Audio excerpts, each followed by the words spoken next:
I always advise people to have a website, let people know who you are and what you do. When I was pregnant with my first, I wondered if I'd still be able to put out as much as I did. Because I am very efficient, I don't like to waste time. And so I do things like very fast. And in having children, you don't necessarily have that freedom and that time. In 2017, with my friend, I was helping her out with her business. She was like, you should actually do this as a business, as a job. And I thought about it and I was like, I probably should because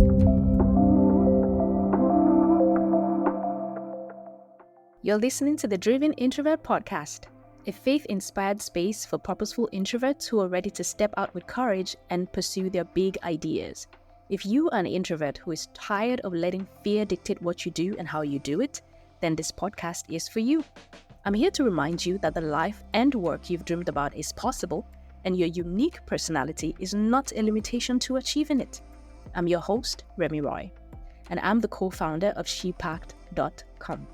On this podcast, I'll feature introverts and others with unique perspectives on what it means to follow dreams, passionately build out ideas, and live a life that matters.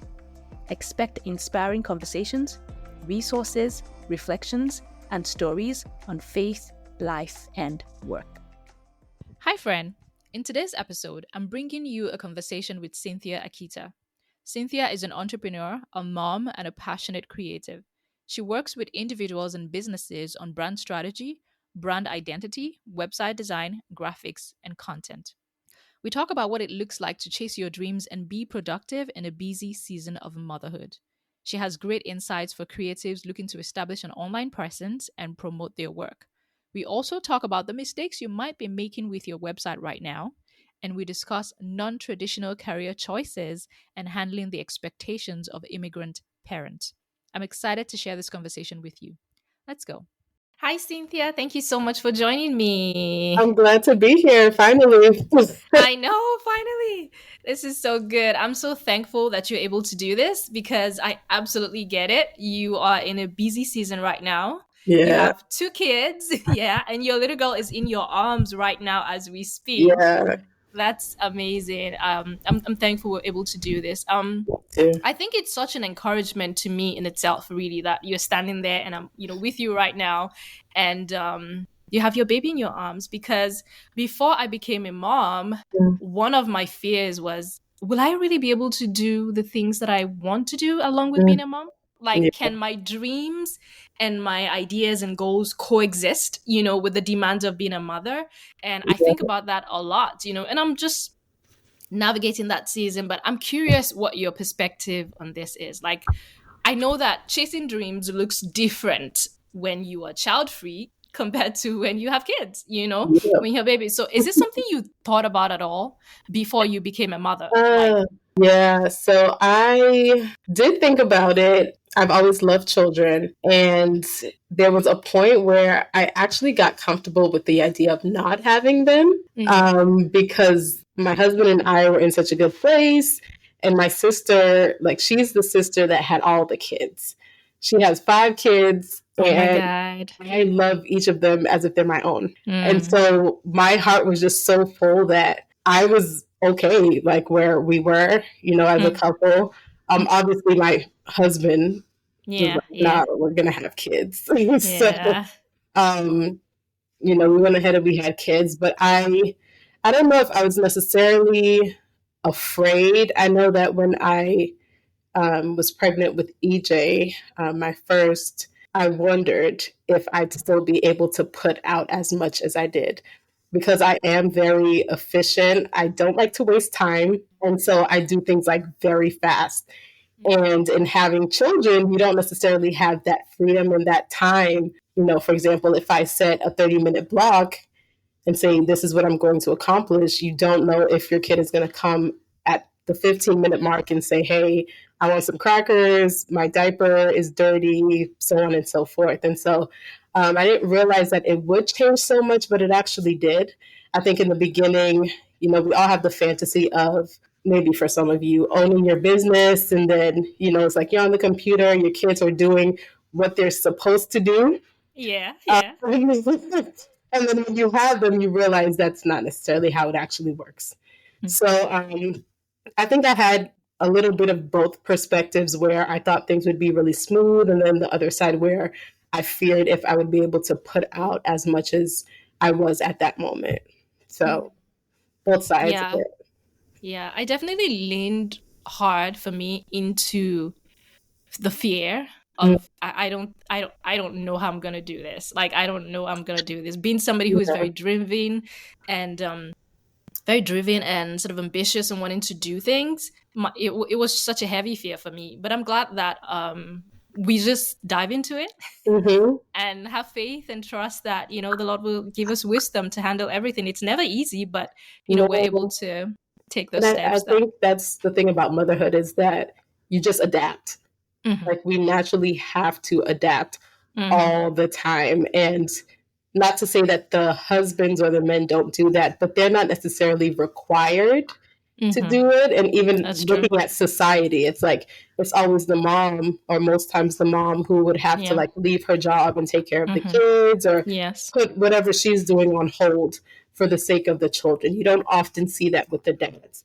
And so I think it's also in the way that God created us to be so adaptable. Like you read about the Proverbs 31 woman and all the things that she was able to accomplish. And, you know, it's overwhelming. And, you know, someone gave me perspective that maybe she didn't do all of those things at the same time. At the same time. That makes sense. That's wisdom. You know, she was also able to accomplish, she was able to adapt. She, you know, provided jobs. She took care of her house. She did this. She made clothes. She did like she did all the things.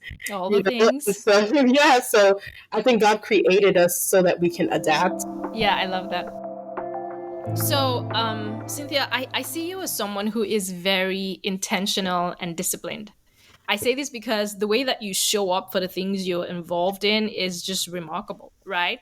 And I haven't known you for a long time. We've known each other very a short period, but I feel like you're always on time, there doing the work, showing up. Is this a conversation you've had with yourself to be like very disciplined and diligent in the things that you do, the way that you show up? Or is it just something that comes naturally to you? So that is a great compliment. Thank you. I don't usually see myself that way. Honestly, I would say it came with the way that I was raised. So my mom was a very strict parent. I guess I was raised in church. And she was always one of the church leaders. My dad, on the other hand, was the more laid back. So he was the more chill, like, I don't care as long as you're a good kid, whatever kind of parent. My mom was just very like, hey, you have to do this. And she honestly demanded perfection. It was good and bad, because I will say I am a recovering perfectionist. I would say the good thing about it is that she didn't allow me to be like other kids. So even when I went to church and, you know, typically they have the adults sit towards the front and the kids are always thrown in the back. And in the back, the kids would be talking and all of that. And I wasn't allowed to partake in those conversations. And so she was the type of mom that like she would turn her head and give a look. And I was always held to a higher standard. And that was because I think because my mom cared. I mean, she'll say that she didn't care what other people thought about her, but she cared. Yeah. So that's why we want perfection, because we care. Exactly. And so even when it came to times in Sunday school where, you know, we always had to say a memory verse, people always expected me to know my memory verse or to know what we spoke about the week before. Like I was always expected to perform at the highest level. And I didn't have a chance to not perform at the highest level because they would run to my mom for anything and then I would get in trouble. So I just couldn't put myself in that position to get in trouble. And so while it could have been traumatic for me as a kid, I guess it helped me in growing up because I'm very like, I like to stick to my time. You know, my dad wasn't the disciplinarian, but he was very serious about his time. I remember when I first started working, he would take me to work 30 minutes before the time I had to punch in. And I'm like, I don't want to just be sitting in the lunchroom for 30 minutes. Like, But my dad was always very punctual. And so I kind of took a bit of that and a bit of what I learned from my mom. And I guess that's just what made me the way that I am. Yeah. And so I guess I'm still a recovering perfectionist. It's hard because there's a lot that I want to put out, but sometimes I have the idea that it's not good enough. And so I don't want to put it out, but then you should still put things out, Absolutely. regardless of how they look. I mean, it shouldn't be Yes. terrible, obviously, but when you get it to a point where it's presentable enough to attract the people that you want to attract, you should absolutely put it out. So I'll say there's the good side of it, but then there's the bad side of it, because again, it does kind of affect your self-esteem and what you believe about yourself and things like that. But I will say my parents did well in, I guess, helping me to become that way from I love that. Yeah. I absolutely love that, because when you think about some of the things we get to do today as adults who are trying to carve our own path, and especially as entrepreneurs, I feel like if you're not disciplined, if you're not focused and diligent, like you will, I don't know what word to use. I don't know that you will thrive as an entrepreneur. I don't know that you will thrive as somebody who owns your own business, because it takes a lot. Yeah, even just a human being, because come on, like it takes a lot to be on the nose, on the money when you have to get things done. And I know that it's part of frustration that some people have when they feel like, I don't know where my life is going. Being able to say, okay, I have things together, even if I don't know 100% what the steps are that's going to take me there, at least I have somewhere I'm going. And being disciplined and focused help you achieve that kind of mindset. And it also helps your self-esteem. You mentioned it's a double-edged sword, actually, because you can lean hard into the perfectionist and you feel like you're not good enough to for the things that you're trying to do are not good enough, and you're always pulling back, holding back, hiding, and the other side of it could also be the fact that you're really not doing your best. And if you're not giving your best, it also affects your confidence, because you're not able to show up in the ways that that maybe you have the potential to show up, but you're not doing your best. So I absolutely love that perspective. It's a journey. It is. I mean, we continue to grow and change and learn, and that's the important part of being on a self-development, self-growth journey is, there's always room to improve. You show me this picture of your mom who is really strict and very disciplined, and you have to do things perfectly and all of that. Now I'm thinking the career that you chose, right? Let's talk about your career up until this point. You started your first business at 18. I did. And and it was a fashion line, right? That's exciting. Yes. I saw some pictures online. It was amazing. And now you own a web design business, right? And I mean, you have your own business, you're thriving and all of that. But I feel like these are non-traditional options for the daughter of African immigrants. Absolutely. Because I'm Nigerian and I know how this goes. Did you have any, I'll call it heated fellowship? I'm trying not to call it arguments. Did you have any intense fellowship with your parents about your path in life? Tell me about that. I would say we would call them intense, but I think at a point they were just, maybe, I think I could see a little bit of despair. So they weren't necessarily arguing all the time, but I could tell that it hurt them. And so, growing up, when I was in kindergarten, at least, I wanted to be a teacher. And this is something that we announced at our graduation. Every kid, you went in a line and said what you wanted to be. I said a teacher. And then it didn't take me very long to realize that kids in school are very disrespectful. And I knew that I just couldn't handle that. So I changed my mind on that. Real fast. My sister was always talking about being a pediatrician. And I always loved kids. And so I kind of just adopted what she wanted to be. And I also knew that, doctors make a lot of money. So pediatrician, you work with kids, you make a lot of money. Sounds like the right area to be in, right? Yeah. So years are going, growing up, I was always heavily involved in arts. So whether it was dancing, drawing, sculpting, painting, all like just art, music, dance, all of those things. And somehow I thought I would be in that and become a doctor at the same time. When I hate blood, I hate needles. Oh Like, my God. if you tell me anything gory, I just can't take it. So I don't know how I thought for so many years that I was You're going gonna to be wait a doctor. at school and be cutting people open and all. Like, I had no idea.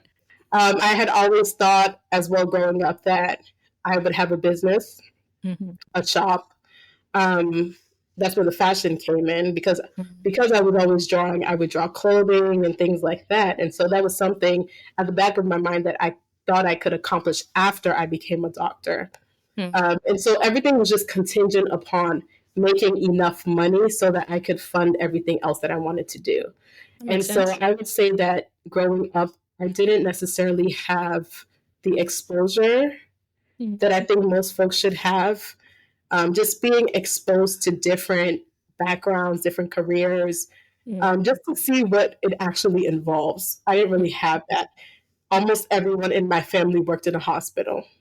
So, yeah, I went to college, and college was really hard for me. And I just realized I had no idea what I wanted to do. I wanted to do business more so than medicine. And so I applied to the business school. I didn't get in because my scores weren't great in the other classes that I had taken. So fashion was just more so, it became an outlet for me to just be okay.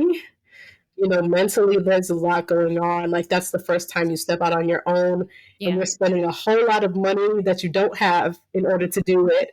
And so fashion just became that outlet for me to just express myself and, calm my mind. I remember I would have like these emotional breakdowns at least once every quarter or every semester, just because it was just so much. I don't think I was ready for college in that way. I really wish I had maybe mentorship or people that were outside of the medical field to show me that there's more to life than just medicine.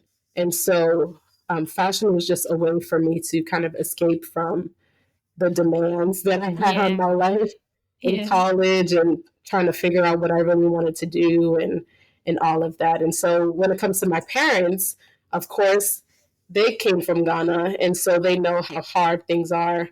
And so for them, it was just get the money so that you can be secure, you can be safe, you can be taken care of. And that's all we want for you, just for you to be okay. And so it wasn't that they had any bad intention. They just wanted me to be okay. And I totally understand that. But it just didn't necessarily take the route or the route that they thought it would. Yeah, it wasn't so intense, but I could feel like the pain of not having the security that they thought they wanted me to have. So I know. I like when you mentioned that they just want you to be okay. That's it. In episode, I think it was episode 4, when Candace and I were having a discussion about this. And we really have to understand and give our parents grace, because all they want is, they might have like maybe not helpful ways of going about it sometimes, but all they want is to know that we're gonna be fine. That's it. You can take care of yourself, you're gonna be good. That's what they want. And because things have changed so much in our world, the way that they knew for anyone to be safe and secure financially was just the things that they want us to do. Be a lawyer, be a doctor, be an engineer, things that everybody understands, but because things have changed so much, it can be a really difficult thing for parents to grasp. How did you feel? How did you handle like just your mental space when you were trying to figure out, what am I going to do with my life, right? Did you always feel like maybe self-assured in your journey as you pursued different opportunities? Or did it feel sometimes like, this is so uncertain, like just questioning everything, like I have no idea, I don't know where I'm going, I don't know what I'm doing, Lord help me? Did you have any of those times at all? I have them to this day. I love that. Honestly, every day I'm uncertain. I'm not sure. Especially bringing kids into the mix. Yes. For example, my oldest son needs a little extra help. He's had some delays growing up. And so, even now, I wonder, like, should I just stop what I'm doing and focus more on him and what his needs are? And like, that's something that I pray about all the time. And then my heart is like, but I still want to help people with their businesses. I still want to do ministry. Should I do ministry and mommyhood and, forget the other stuff? Like, I'm always still trying to figure out exactly what it is that I'm going to do, because I don't know what the next day holds and what those responsibilities that will be required of me are. And so from the very beginning, obviously, going into fashion, it's not like I knew anybody who had paved the way before me. Yeah. And so I was literally just taking a day at a time. And then I learned that I could get paid for shows. And then I started getting paid for shows. And then, it kept going on and on and on. And then I actually worked in mental health for some years. And so that's kind of what I did in between fashion and then before I got married. I worked in mental health for years. And then shortly after I got married, we ended up moving to Texas. And that's when I quit my job. And that's a whole story in itself. God had prompted me to quit my job like right before my wedding. So I was like, there is no way that you are telling me to quit my job right now. Like, what are my parents going to say?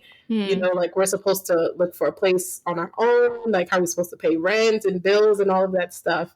And long story short, I ended up quitting my job and moving out here. And then I started fashion here again. Which was harder to do because I had already established myself in Massachusetts. And so people knew of me, like certain schools were calling me for shows. I was in an organization that allowed me to do shows. I even did a show in LA. And so I had really built myself in Massachusetts, and it was really hard for me to build myself in Dallas. And so while I was able to get a few clients here and there, it was nothing compared to Massachusetts. And so doing branding and web design was something that I had done along the way for all those years because I was doing fashion. And so because I did fashion, I needed a website. And so I learned how to do all those things. And I would just do them for fun. Again, it went back to arts and creating, and that was just always my area growing up. And so I think in 2017 or so, I was helping my friend who has a wig line. I was helping her out with her business, and she was like, you should actually do this, like, for real, like as a business, as a job. And I thought about it, and I was like, I probably should, because it doesn't require people to come into my house. And, that was something that I was becoming more cautious of. So because we were trying to have children and all of that, we wanted to be more careful about people just entering our homes and, all that kind of stuff. Yeah. And so it was something that I could do without having people in my house. I could do virtual meetings and all of that. That's how I got into it officially. But it's an everyday thing where I'm not sure what's going to happen the next day, especially now having children. Yeah. And because I'm a Christian and I love to write, I love books. And so I also want to explore that side of what God has called me to do as well. And so juggling so many things really makes you sit there and wonder, what should I actually do?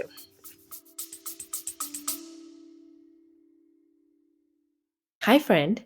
Are you enjoying the podcast? May I ask you a favor? Please take a moment to leave a review of the show wherever you listen to podcasts. Reviews are very important and help other people find the Driven Introvert podcast. I'd really appreciate if you could rate the show and also leave a written review. You can review on Apple, Spotify, or wherever you listen to podcasts. Thank you so much for your support. I really appreciate it. Now back to the podcast.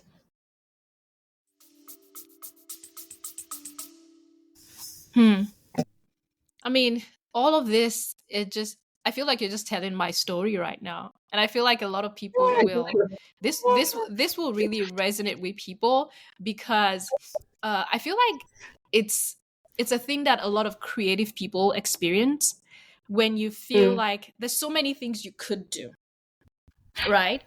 I know that you have 3 books. You've written 3 books. You've done fashion. You're doing web design and graphics and all of that. And asking that question, okay, what really do I focus on? What do I give my heart to? And I think it's easier, quote unquote, easier when you're child free than now when you have the responsibility of children, because you have even less time to do any of those things, Like I told you at the beginning of the podcast, it was a fear that I had for so long. Because like you, I'm also a writer. I also do some graphic design. That's actually what I do for my business. And, I have all these other things. Now I have Sheep Act, I have the podcast. I keep asking myself, am I doing too much? Should I just cut some of these things out and focus on just one thing? Or should I even not do anything at all and focus on my kids, my children, or my child? Well, at this point, and all of these are questions, that we'll always ask. And no one can tell you the answer to that. No one can tell you this is what you must do, which is why we have a relationship with God, because he gives us wisdom. Oh, yeah. Like you lean on him, you pray, you ask for direction. And I think it's very easy for us to not put into actual practice our faith in this way, because this is how you know that you are working with God. Are you taking everything to him, or are you trying to figure it out on your own, and then maybe when it doesn't make any sense, then you go to God? But just walking with him every day and just asking for wisdom, asking for insight, like, how do I manage my life? God, give me direction, tell me what to do. Like, for example, at Sheep Act, last year we did a lot of events, workshops and things. And we were thinking about this year, because we pulled back, we're trying to start the podcast and other things. And I was praying about the event, and I was ready to go because I just had an idea in my mind. Okay, we could do this and this kind of event at the end of the year. So I was starting to plan, in that direction. And I was like, okay, the team, let's have a meeting. Let's talk about this. And then it just occurred to me that I haven't even really prayed about this. Like, is this something the Lord wants me to do at this time? And would you believe I prayed about it, and I felt like, no, like, you need to wait. This is not the right time. You're going to do it, but this is not the right time. So those kinds of insights are very invaluable in the way that we manage our lives. Without that, we will, make the wrong decision. We will take the wrong steps and then kind of regret things. So I'm glad that you mentioned that, and just the feeling of, yes, there will be uncertainty. It just comes with the territory, but we keep going and trusting God. I know that a lot of introverts end up in creative fields because I think the ability to sit down and think and create is a very important skill to have. And introverts have that in droves, right? So let us give the introverted entrepreneur / creative out there, let's give them some practical tips on how best to show up online. I know that you understand this very well. You're an author, you've written 3 books, you have your business. So let's say I am an introvert. I have a business, I create art or I write, whatever. I don't have a huge budget, but I want to start showing up online. I want to start promoting my work. What should I think about first? Like, where do I start? Honestly, I would say start off by just being yourself. I think a lot of times, and I'm a visual learner, and so if you give me an example of what you're trying to do, it helps me to better understand you. Let's go with the writing. Okay. So with writing, I would say, again, show up as yourself. I think a lot of times we look at our inspiration as if they are the path that we have to follow. And that is not the case. They got to where they are because they were who they were or who they are. And so stop trying to copy other people thinking that their path is your path towards success or exposure and all of that. Just being who you are is enough. And that's what people are looking for. Like even as you and I are talking, you mentioned that like the whole motherhood journey and trying to figure out what you're doing is what you're also experiencing. You said it was like I was telling your story. If I was trying to be like someone else, we wouldn't get that part where we relate at all. Yeah. And so the first thing is definitely for you to show up as yourself. I would say, I mean, you're a writer too. Yeah, So, absolutely. right. Practice that thing over and over and over. Make sure that you are the best at that. Make sure you actually apply that thing. I remember I was invited to an event in New Jersey a few years back. It was an organization where we're just empowering women, young women, high school and above. And a girl had asked me a question about writing. And I was telling her that a lot of times when you see people have written books, they always say, oh, it took me years to write this. And you're sitting there and you're like, man, like, were you literally writing for years and years and years? And it's like, no, not necessarily. But I started writing part of it 3 years ago. And then I came and I stumbled upon it again. And I was like, wait, this still applies to the project that I'm working on right now. And so it's just a matter of taking bits and pieces of what you've already written down and putting it together in a way that makes sense for yourself and for your audience. And so practice whatever you do well. And then I would say if it comes to like exposure and social media and all of that, Instagram is pretty big right now. It's one way, but it's not the only way. You could start with Instagram. You could try to build an audience, or you can be old fashioned and actually talk to people. And I know we're introverts here. Talking to people is not very easy, but you can start with your friends. Put together a group of your friends. You guys can have some food. Food is always good when you get together with friends. And then you can talk to them about what you're working on, or if it's something that you've written, you can read it to them and get their feedback. You could start off that way because at the end of the day, word of mouth still works very well, even in this social media age. People want to share what they have an experience with. And so if you guys give people experiences with whatever it is that you're offering, they are very likely to tell other people just in casual conversation, hey, I went here, I was invited to a friend of a friend's poetry night or what have you, and it was really good. You can learn more about this person here. And then that's really how we get started, just people sharing more and more about how they've experienced whatever it is that you have to offer. So again, be yourself, practice whatever it is that you're doing and do it well. And then create opportunities for people to learn about what you're doing, whether it's through social media or like physical in-person events. I remember when I had written my first and second books, and I always had the desire to do like a in real life something, like you mentioned now, to get a group of your friends together and just tell them what you're doing. Yeah. And start by creating those in-person connections and word of mouth and all of that. I always wanted to do that. And I remember I would let fear get in the way. I always thought to myself, no one will come. Like, what are you talking about? Nobody knows you. No one will come. Like, how many people have even bought your books? Like, no one will come.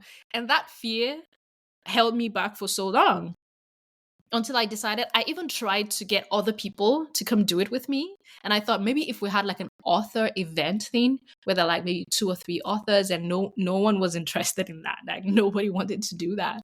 I'm like, what is happening? So I remember, I know. So I decided, okay, I'm just going to do it. So when I wrote my third book, I decided I'm going to do like an in real life event. And I think it was a good step for me because it also boosted my confidence. Mm-hmm. It gave me confidence to know that 1, I can do something like this, and 2, just really thinking about what I want to do next, and sort of more ideas came out of that. You know how they say that clarity comes with action? The more that you do, the more clarity you get on, oh, I could also do this, or I could do that, I could think about that. Yeah, so I love that. I feel like in the social media age, we don't talk a lot about the real life connections and word of mouth and how powerful those channels can still be. Of course, we're going to focus on, Instagram and online and all of that, because I mean, things are global and people can reach you from anywhere, but not neglecting that aspect of things is also very important. Let's talk about having like an online presence, because I know that you are a web designer and you have a lot of skills in that area of things. I personally, for many years, I created a lot of websites and blogs, and I always ended up designing them myself because I didn't have a huge budget to handle that.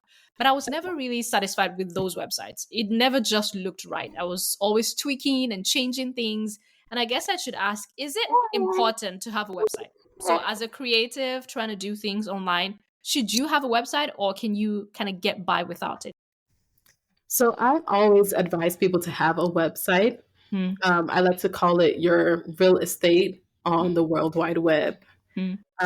Now, in having a website, I think we get lost in making it so grand and having tons of pages and all of those things. But I think you should at least have the very bare minimum. And for that, at least let people know who you are and what you do. And the other side of that is having a call to action.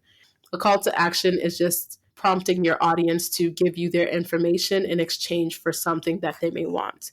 And so, if you're a writer, it could be maybe a short story that you've written that, you want people to read in exchange for their email address. Having an email list actually allows you to do a lot more with your audience. It keeps them all in one place where they know they can reach you. They can hear from you straight in their inbox. And so I would say, yes, I believe everyone should have a website at the very least, but it doesn't necessarily have to be this done up 30 pages type of website. It could be very simple. Just let people know that you exist. Because at the end of the day, anytime we encounter a new business or a new person, we look them up. We Google them. We do.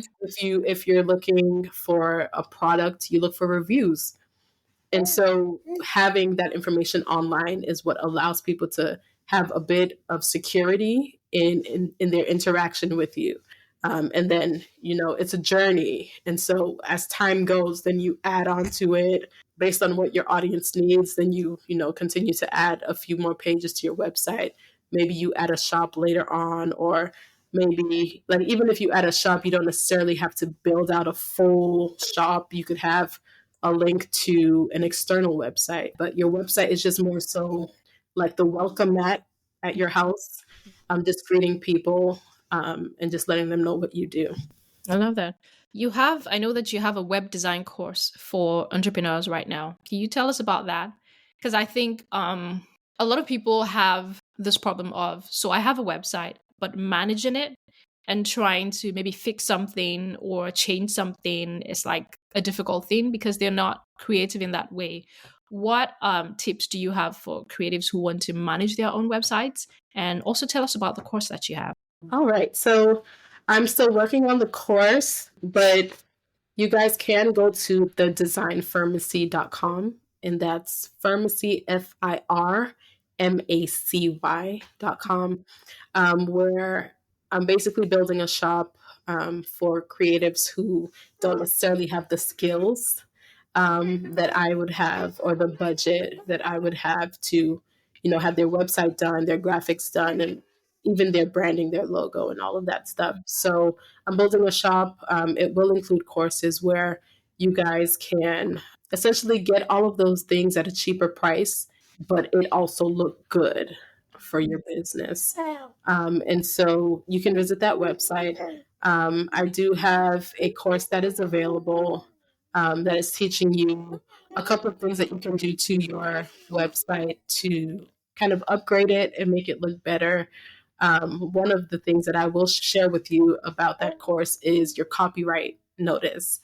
Everyone has a copyright. Well, you should have a copyright notice on your website. If you don't, please get that done because it does help to protect your information, and whatever comes out of your brain is valuable, and you always want to make sure you protect it. And so that's one of the tips that I do share. You can find that again at the designfirmacy.com. It is available there. So I think your second question was what can people do to kind of make their website look good? Yeah, so I would say YouTube is a great source for you. Make YouTube your friend. You can literally Absolutely. find anything on there. I would say on your website, don't have too much information. Mm. It's an overload for people. A lot of True. times when you have situations like that, people don't end up buying Mm. because you've just given them an overload of information. Get in a habit of saying the most meaningful things in the shortest sentences. Give them a little bit, but be clear about what you want them to do and what you're offering them. It also applies to your menu. If you don't know what a menu is, it's usually at the top of the website. They usually say home, about us, contact us, gallery, what have you. That's your menu. If you have too many things in your menu, people will not find what you want them to find. Yeah. And just have the main pages that you want them to actually visit at the top of the website. I think another important thing is that it's mobile friendly. Just make it very clear and concise. Don't have text overlap in itself. But if you just happen to be using a platform that doesn't automatically do it for you, that's something that you definitely want to look into. Don't just assume that it's there. And I would say the final thing is your domain. And so your domain is your address, URL, wherever you type into your browser, like where you want to go. So that's your domain. A big mistake that people make is they go to a place like WordPress.com or Vistaprint, and because they offer you websites, they usually say, hey, if you buy this website package, I'll give you a domain for free. Mm. Don't fall for it, you guys. Yes, it'll be free for that first year. But if you decide to move away from that platform to a different one, they're going to charge you a premium price for that same domain. And sometimes it could even be $50 a year. And that's not something that you want to pay, especially when you only have to pay around $20 a year for that same domain. So I would advise you to go to places like GoDaddy.com. I think Google has Google Domains or something, or Bluehost.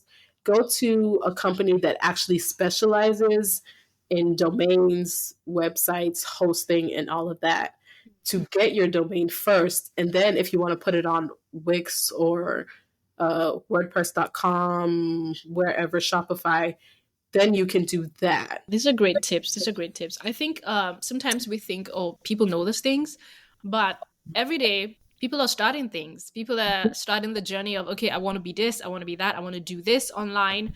And having this information, I think, is very helpful so that we don't make the same mistakes and wondering, oh, why didn't I learn these things before I started doing my thing? So this is very helpful. You've talked about not having too much information, just the right amount of information that people need to take action.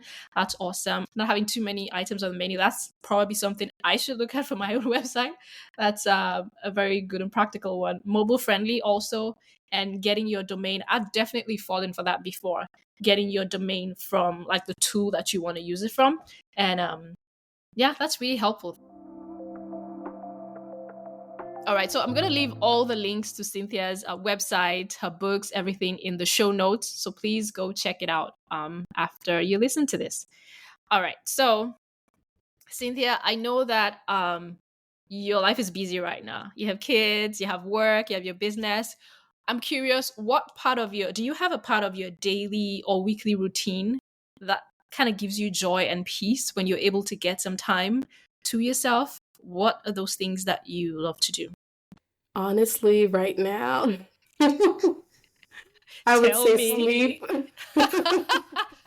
I love it. Sleep is like the biggest thing right now. But honestly, whenever I'm able to get back into creating something, writing something, it just gives me so much joy. Like right now, I'm working on writing a book about loss, being disappointed in your journey, and what that's taught me about God through my losses. And so that's something that I'm trying to work on. I'm grateful that God has given me the ability, although I'm very much an introvert, He's given me the ability to share.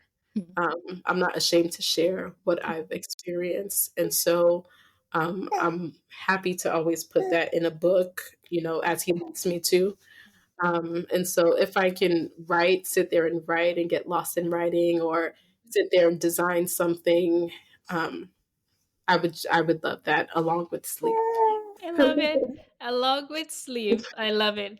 Yeah, and I'm glad that you mentioned just a little bit about you writing a book about the things you've experienced, because we do this thing at ShePact called the features, ShePact features, and we have one on you.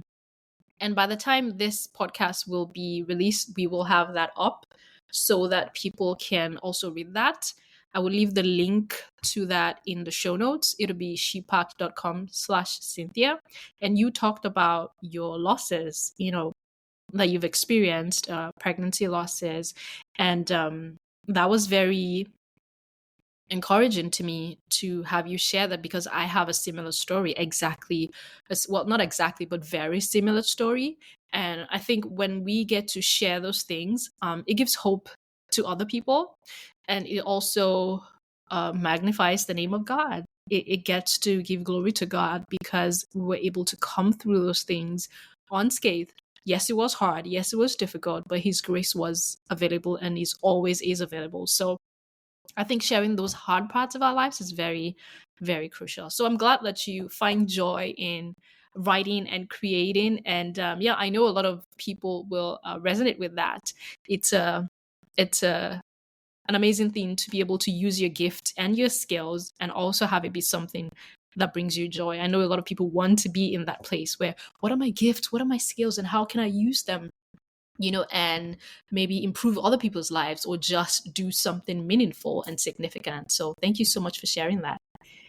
No problem. Thank you for giving me the platform. Thank you for sharing your story. Thank you for the insights that you brought for entrepreneurs or business owners or people who really want to do stuff online. Thank you for showing up here today. I really appreciate it. Thank you so much for having me. Thanks for listening to this episode of the Driven Introvert podcast. If you enjoyed this conversation, please take a moment to click the follow button on your podcast app or subscribe wherever you get your podcasts. As always, don't forget to take courage, trust God, and go pursue your big ideas. See you next time. The Driven Introvert podcast is produced by shepact.com and Remy Roy, with content, editing, and strategy expertise from Candice Zakaria and Aishat Olarewaju. Want to ask a question or share a comment on a future episode? Email us today at thedrivenintrovert@shepact.com or click on the link in the show notes to record your question in a voicemail.